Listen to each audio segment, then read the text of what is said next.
Hey doll fans, Silverbeam with Silverbeam Dolls here. I'm going to show you how to assemble your own Octoling doll. This is my first doll that I ever created. He's been through a couple of updates, a couple of changes since then, but some of the components are still the same.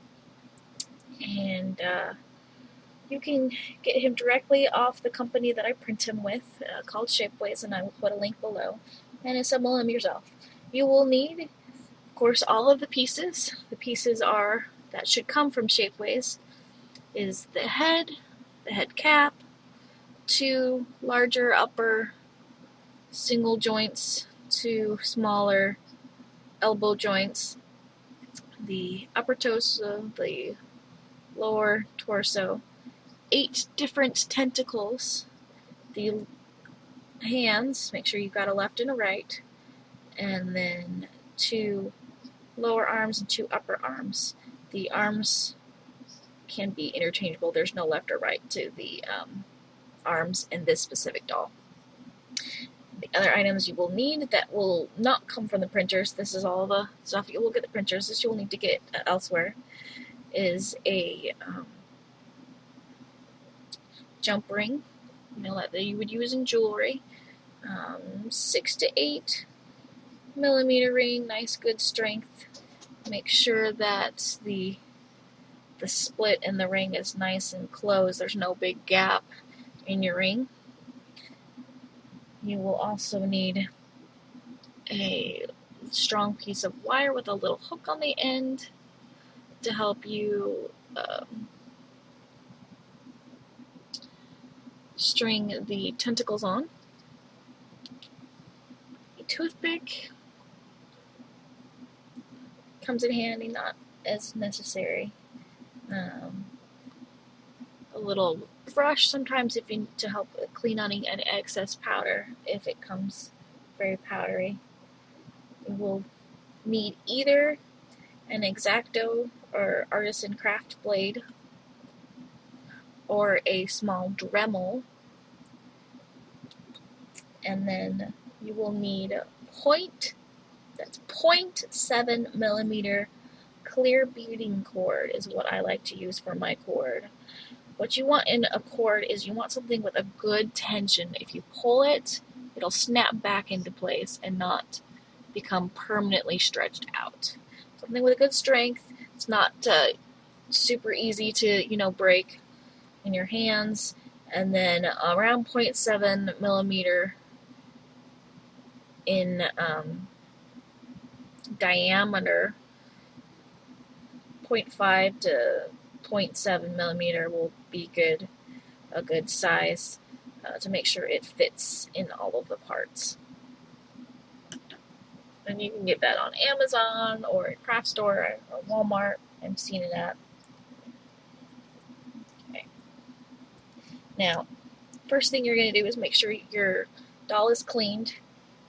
You can use your brush, your wire, or your toothpick and then sometimes it varies on when it comes, how clean it is. Sometimes there'll be loose printing powder in the parts, and you can use the wire or your toothpick or whatever, or your brush to get in there, make sure it's all cleaned out, tap it out. You can use some compressed air to clean it out.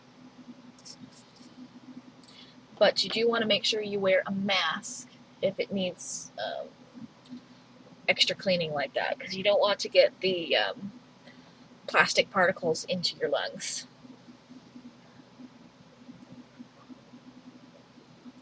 The X-Acto blade is for any holes or joints. Because I leave so little margin of error in this, and the printing varies just a little bit slightly in how the direction and shrinkage and the settings of the machine, you will want the blade to widen some holes sometimes. If the cord doesn't want to go through, you can use this to widen any holes. And that would be the next step, is to go through and widen any holes that you think are going to be too small to fit through your knife. I mean, you can get a piece of cord and double check. But I just know personally that this is going to need a little extra. So you know, usually your arm pieces might need a little help. This one I already did. Maybe the upper ones.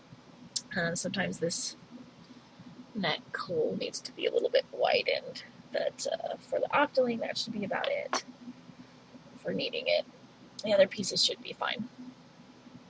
So make sure all of your holes and things are clear, and you know, feel free if you need to clean while you're putting the doll together, you know, go ahead and do that.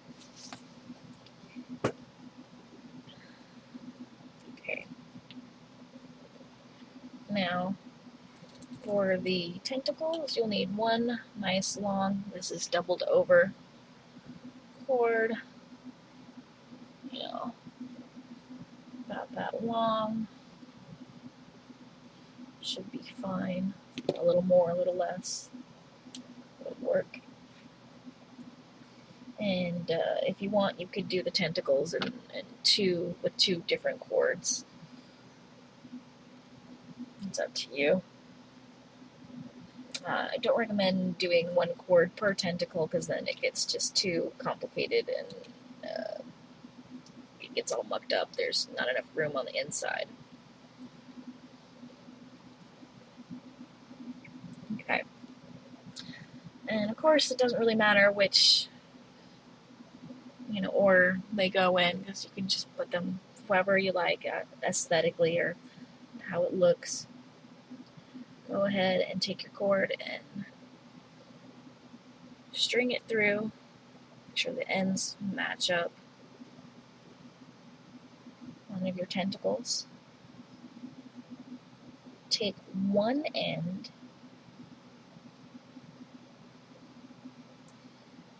and feed it through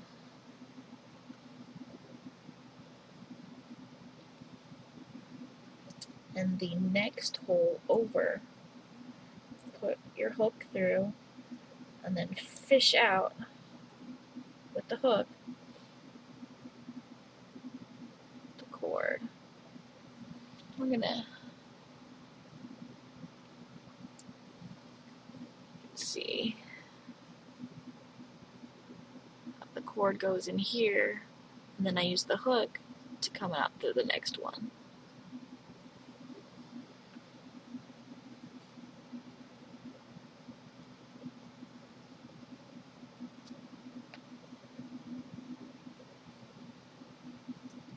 And making sure you have about half the cord.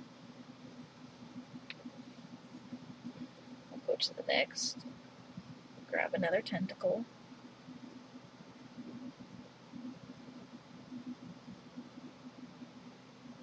Through the hole in the joint. And through the same hole that it came out on, that second tentacle hole.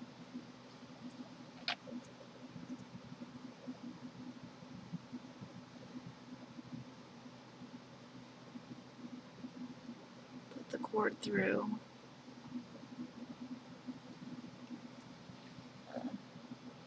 Push in enough to make it easy to get the hook.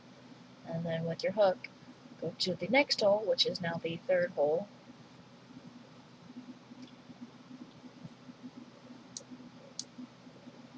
Fish out the end of that cord. Pull that through.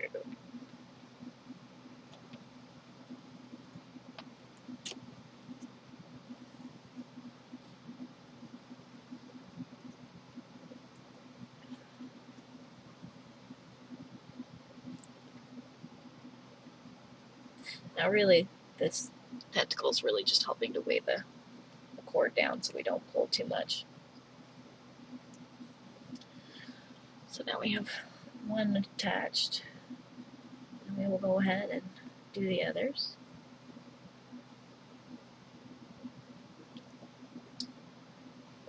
String the tentacle on, push the cord through the same hole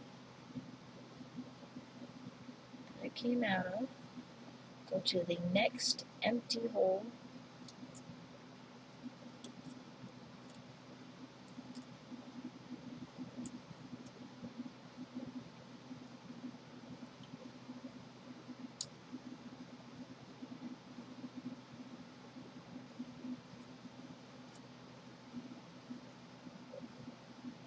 So you have to work and fish out that cord, pull it.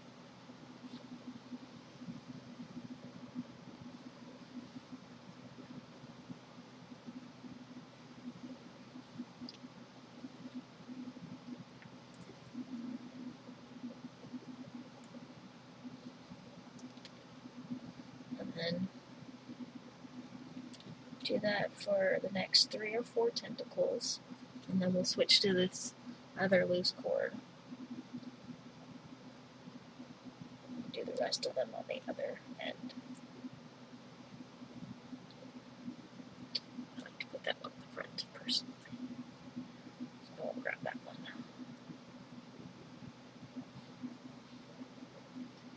Here's a tentacle.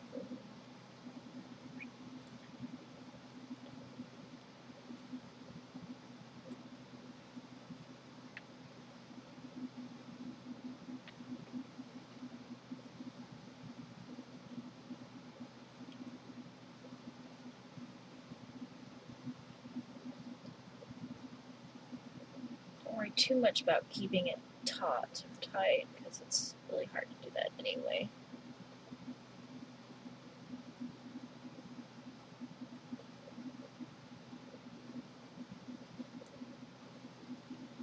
And fish for the end.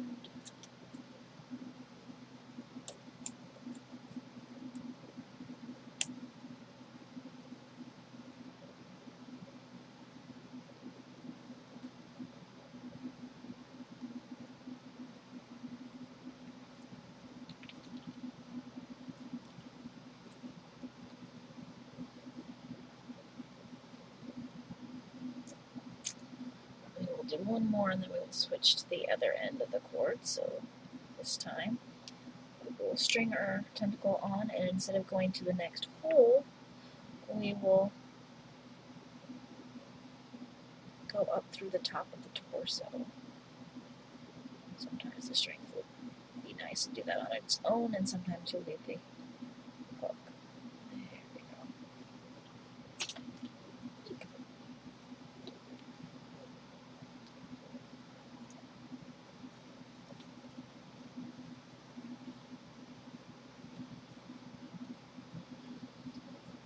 And if you find you've taken all the cord and there's not much left, you can just go up through the top and tie it and get a new piece of cord. We've got plenty.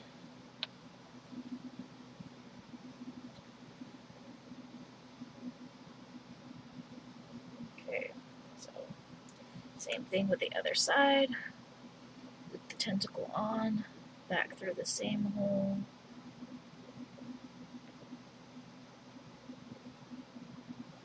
I'm holding this, the other end that we finished with my fingers so it doesn't slide out, because I picked it up.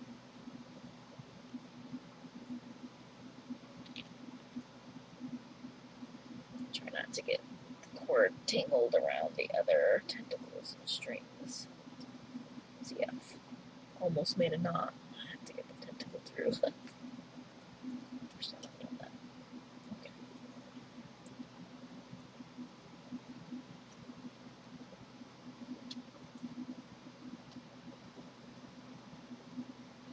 You could tape this extra end or, clamp it down. Just try not to hurt the surface material.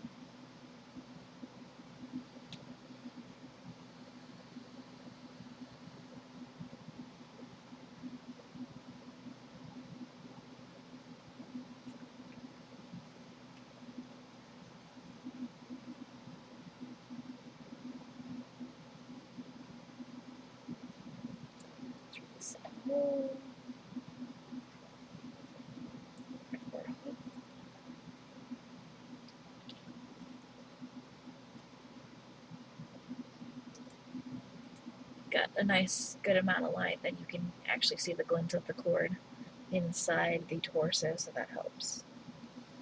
Just string it.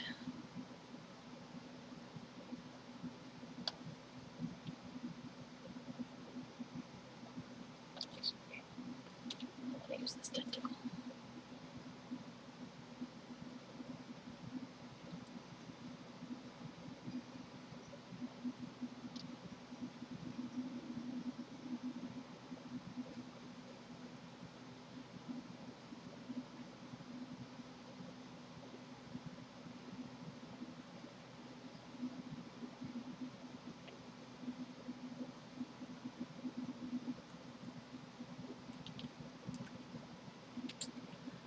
like the other one, last one, tentacle.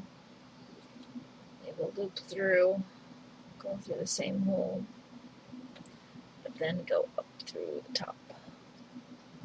Make sure it's not in the same hole as the other one in the crossbar.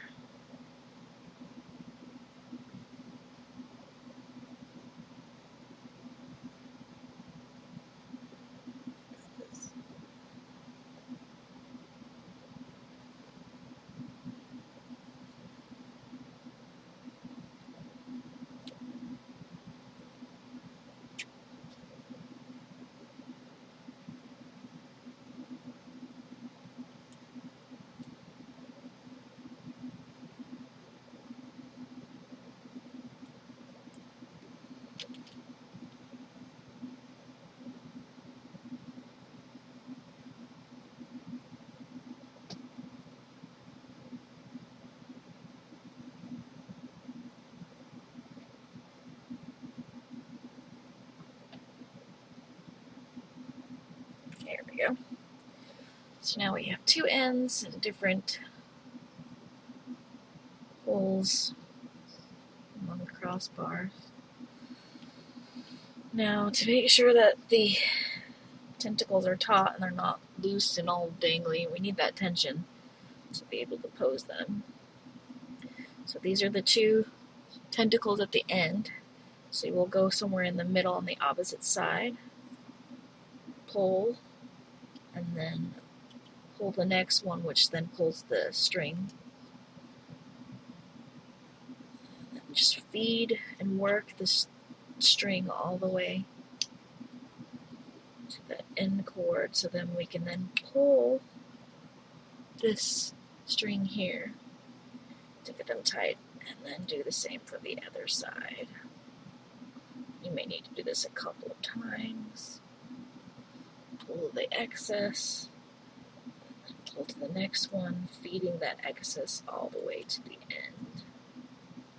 So your tentacles are taut. Pulling up through the end for the last one.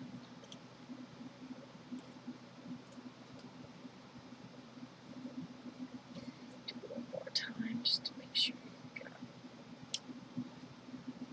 as much tension as you can.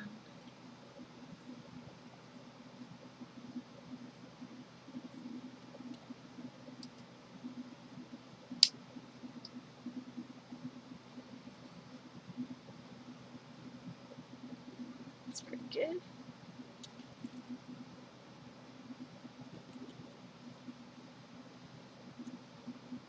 Okay. And then just to help make sure that secures, we will double knot the two ends.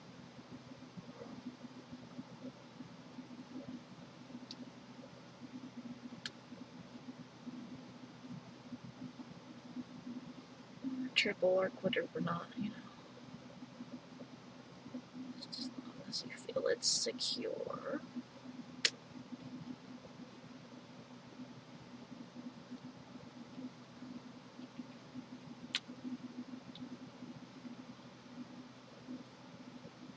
Okay.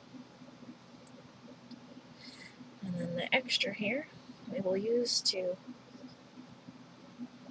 I'm going to cut off a little bit. I have a lot extra, so I'm going to cut off a little bit just so that the ends are even and stuff. Easier to work with. Okay. Take the torso, upper torso.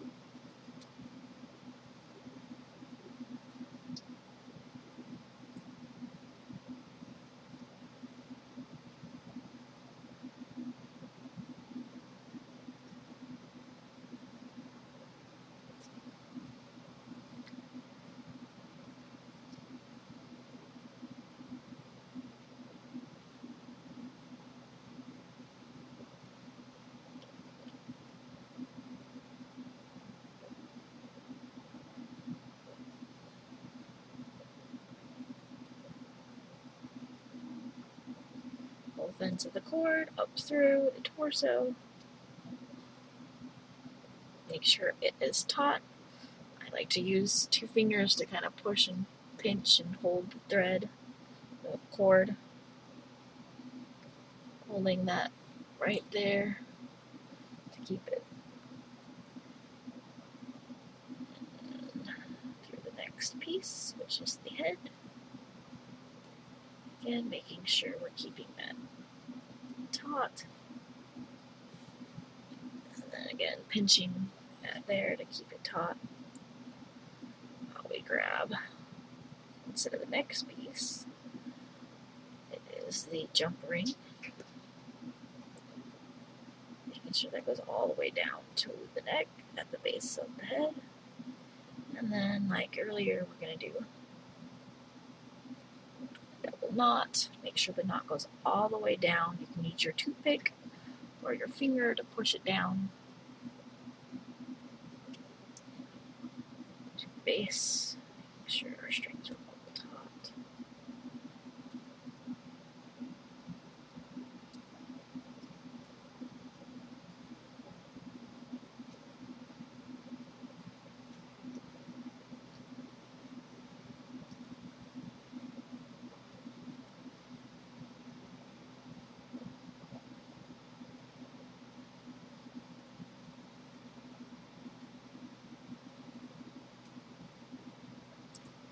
And you can see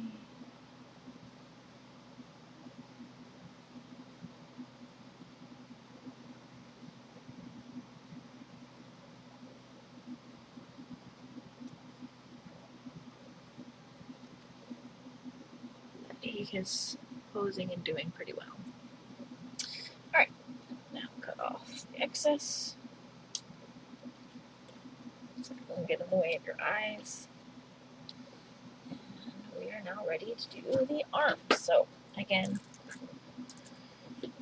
double your string cord over. We'll need about, the length of the arms, just a little bit more than the length of the arms, so you have enough room to tie your knot at the end.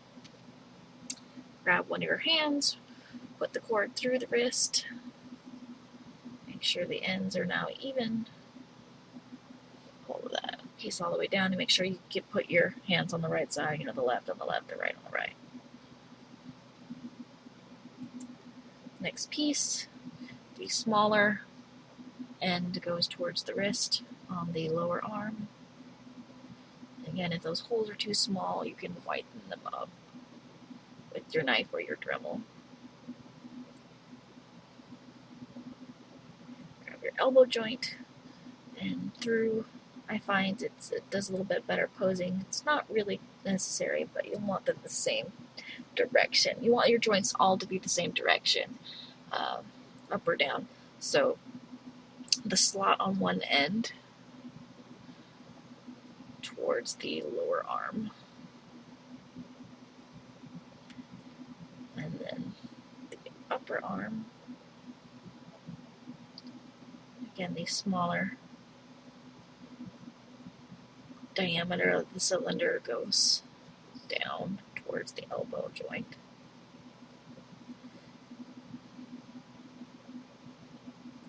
You want to go smaller towards the hand.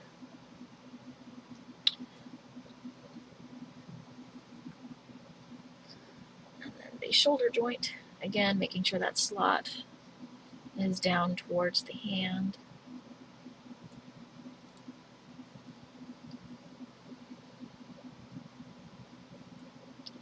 Just so that they're consistent. So now you've got an arm. Make sure you put it on the right side at this point when you go through the torso. Now usually I need to get my hook to help me with this part. Go ahead and hook your cord, and then make sure the hook goes towards the back so you don't accidentally hook the cord that's already in there for your torso, because then you won't be able to pull it out.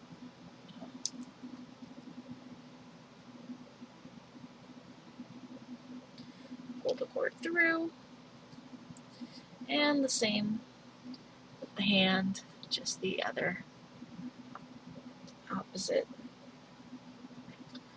So through the hole of the shoulder joint, making sure that the slot is on this side, the upper arm, the bigger side, through first, since it's the opposite. The elbow joint, again, making sure the slot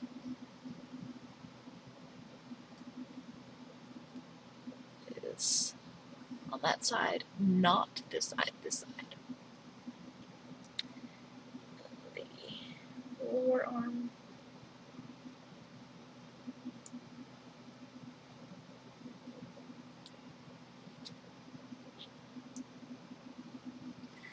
Again, making sure it's all taut and tight. I find the tighter the better. Just be careful, because sometimes there's inconsistencies in this cord, and if there's a weak, kind of like a chain, a weak link, and pulling it, it might break. It doesn't happen too often, but occasionally.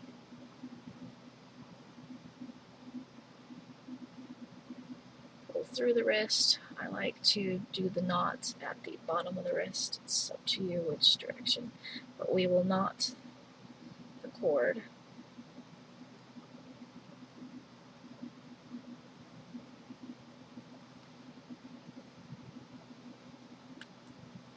Making sure it's all tight.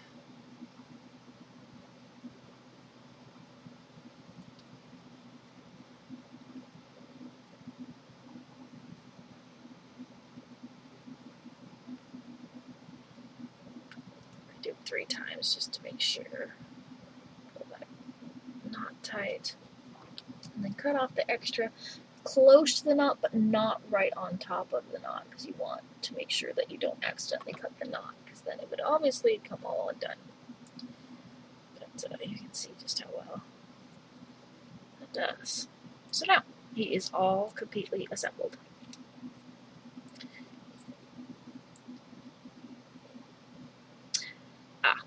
The one thing I forgot to mention was the head.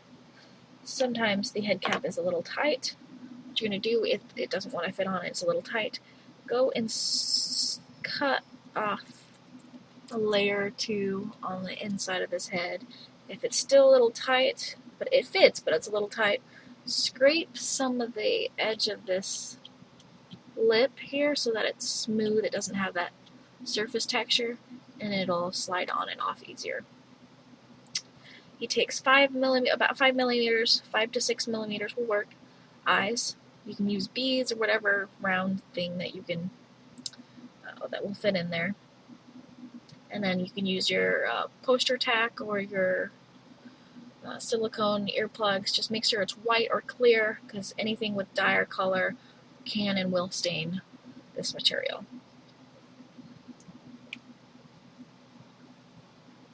And then with blushing, make sure to, I'll work on a blushing video soon, but you can use your MSC Mr. Super Clear Flat or your Tester's Dull Coat. Do not spray first, because this material really likes to grab your powder and your pastels. So don't spray first. Wrap anything up in a tissue that you're not working on. I like to, if you're not doing the blushing first, if you're doing the blushing after the doll, because you don't want to lose any of the pieces, wrap any parts that you're not blushing to keep them pristine and clean, and then with your powder pastels or your acrylic paints and things, go ahead and do your blush. And then of course, then you use, when you're done with the blush, you spray really well several times to get that material to stay on, and go ahead and be a little heavy on it. You can also dye these dolls, like with your right dye, or your Rit dye, they respond to that really well.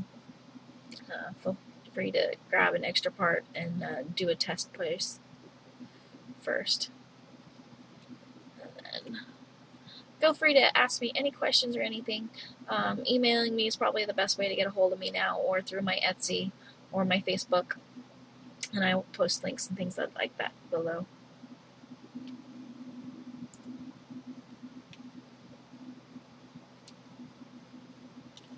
But I hope you guys can go ahead and assemble your own and enjoy.